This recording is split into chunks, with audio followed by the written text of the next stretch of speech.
Hello मित्रों, आइए आज हम डिस्कस करते हैं क्रिया प्रसूत अनुबंधन और प्राचीनतम अनुबंधन के बीच अंतर।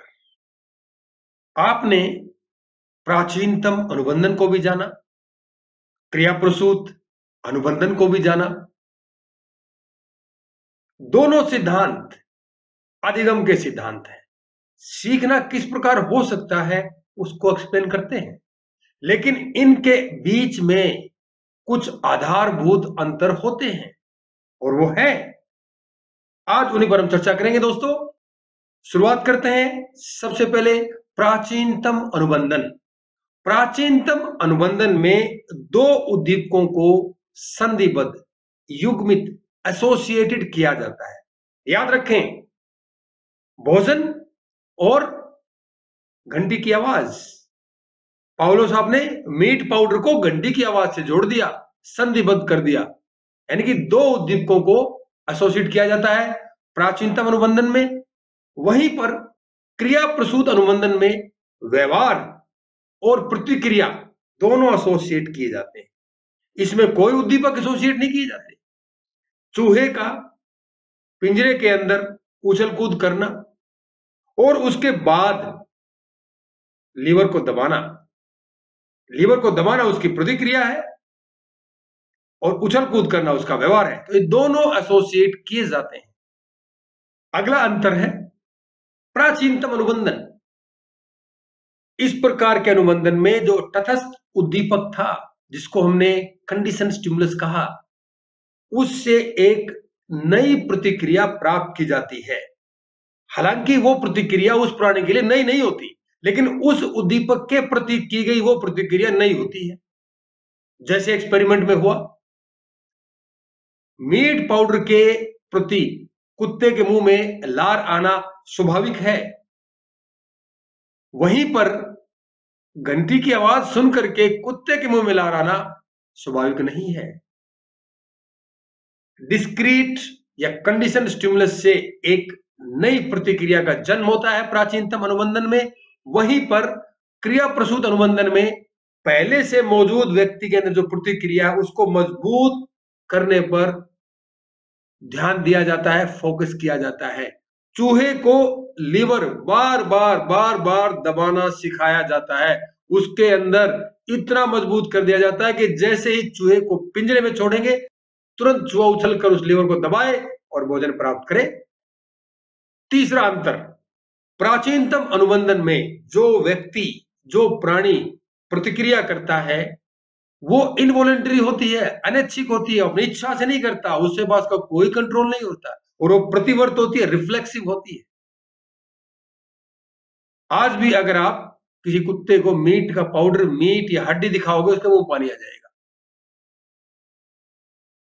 क्यों? क्योंकि उसके कंट्रोल में नहीं है और रोकना भी चाहेगा तो नहीं होगा। जैसे हमारे साथ होता है, हमें भी कोई प्रिय भोजन दिखता है तो हमारे मुंह में पानी आ जाता है। हो सकता है उसको हम कंट्रोल करें, लेकिन पानी आता जरूर है।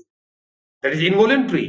वहीं पर क्रिया प्रसूत अनुबंधन में जो प्रतिक्रिया, जो रिस्पॉन्स प्राणी करता है वो स्वैच्छिक होती है, उसकी अपनी इच्छा से वो करता है। अगर वो भी अनैच्छिक प्रतिक्रिया करने लगे और वो भी बैठ जाए, यानी स्किनर का चूहा पावलोव के कुत्ते को देखकर बैठ जाए कि मुझे भी भोजन मिलेगा, तो बैठा ही रहेगा। स्किनर साहब भोजन देने वाले नहीं है जब तक चूहे को अपने हाथ पैर नहीं हिलाने हैं। कुछ तो करना पड़ेगा क्रिया प्रसूत अनुबंधन में। आपको तभी मैंने बताया था कि क्रिया की प्रस्तुति करनी पड़ती है प्राणी को, तभी उसको रिइंफोर्समेंट मिलता है। चौथा अंतर, प्राचीनतम अनुबंधन में तटस्थ और प्राकृतिक उद्दीपकों के मध्य साहचर्य बनाने में पूर्ववर्ती उद्दीपक महत्वपूर्ण होता है। मीट पाउडर और बैल की आवाज में एक एसोसिएशन बनाने में जो सबसे पहले जो उद्दीपक दिया गया है वो महत्वपूर्ण भूमिका निभाता है, और वो उद्दीपक अनकंडीशनड स्टिमुलस होता है। उसको पूर्ववर्ती उद्दीपक का नाम भी दिया गया है। आप बिना मीट पाउडर दिए केवल घंटी बजाते रहेंगे, कुत्ता आराम से बैठा रहेगा, आपको इधर देखेगा भी नहीं। तो यानी कि पूर्ववर्ती उद्दीपक बहुत महत्वपूर्ण भूमिका निभाता है। किसमें? दोनों उद्दीपकों में साहचर्य बनाने में। वहीं पर क्रिया प्रसूत अनुबंधन में जो परिणाम होता है, कॉन्सिक्वेंसीज होती हैं रिस्पॉन्स की, वो साहचर्य बनाती हैं, ना कि उद्दीपक। अगला अंतर, प्राचीनतम अनुबंधन में उद्दीपकों की प्रस्तुति का एक अनुक्रम महत्वपूर्ण होता है। आपको किसी एक ऑर्डर में ही उद्दीपक प्रस्तुत करने होते हैं। जैसे अगर आपको कंडीशनिंग करनी है तो पहले आप अनकंडीशनल स्टिमुलस फूड देंगे, उसके बाद घंटी बजाएंगे। या बैकवर्ड कंडीशनिंग करनी है तो पहले आप घंटी बजाएंगे फिर फूड देंगे, यानी कोई ना कोई क्रम, ऑर्डर महत्वपूर्ण होता है।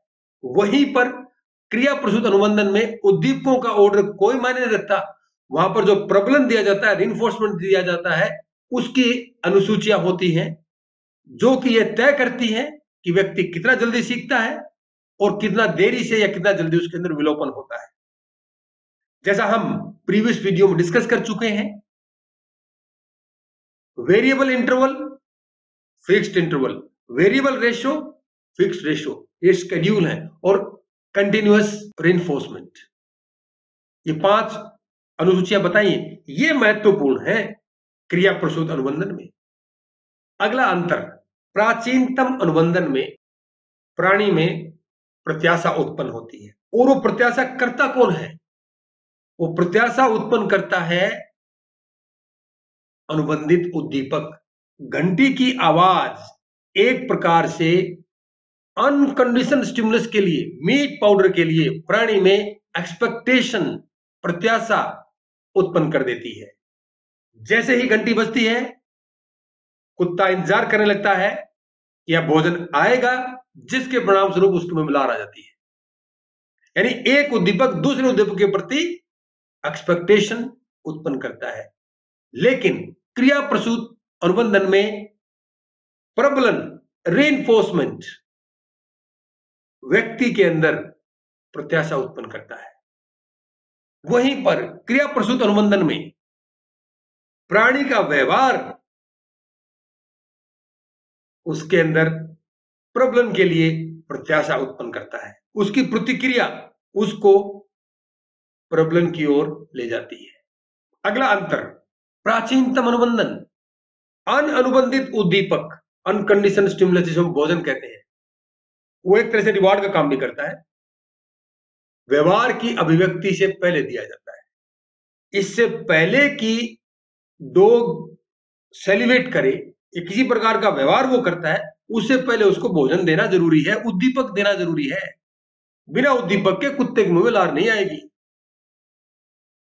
वहीं पर क्रिया प्रसूत अनुबंधन में पहले व्यक्ति को, प्राणी को व्यवहार करना पड़ता है, प्रतिक्रिया करनी पड़ती है, तब जाकर उसको भोजन मिलता है। यहां पर आधारभूत अंतर, क्लासिकल कंडीशनिंग में पहले फूड दिया जाता है और क्रिया प्रसूत अनुबंधन में बाद में फूड दिया जाता है। दोस्तों एक अंतर और है, थोड़ा सा मजाकिया सा अंतर तो है वो, लेकिन है अंतर फिर भी। प्राचीनतम अनुबंधन रूस के शरीर विज्ञानी एवं मनोविज्ञानी इवान पावलो द्वारा प्रस्तुत किया गया 1897 में। वहीं पर क्रिया प्रसूत अनुबंधन एकदम कट्टर व्यवहारवादी बीएफ स्टीनर, जो कि अमेरिकन मनोविज्ञानी थे, उन्होंने इसे 1938 में प्रस्तुत किया। यह भी एक अंतर है। दोस्तों ये थे कुछ प्राचीनतम और क्रिया प्रसूत अनुबंधन में अंतर। ये मेरे संदर्भ, इन अंतरों को गहराई से समझने के लिए एक बार इन संदर्भ पर अपनी नजर जरूर डालिए, चाहे वो सरसरी सी नजर क्यों ना हो। और अगली हमारी परिचर्चा होगी स्मृति, अर्थ और परिभाषा। दोस्तों वीडियो के कंटेंट्स और प्रेजेंटेशन स्टाइल कैसा लगा? अगर अच्छा लगता है औरों को बताएं, कुछ कमी लगती है हमें बताएं। आप मेरे कमेंट बॉक्स में कमेंट कर सकते हैं या आपके प्रश्न, क्वेरीज मुझ तक पहुंचा सकते हैं। मेरी ईमेल आईडी है वर्मा सुजीत@yahoo.com। शुक्रिया दोस्तों।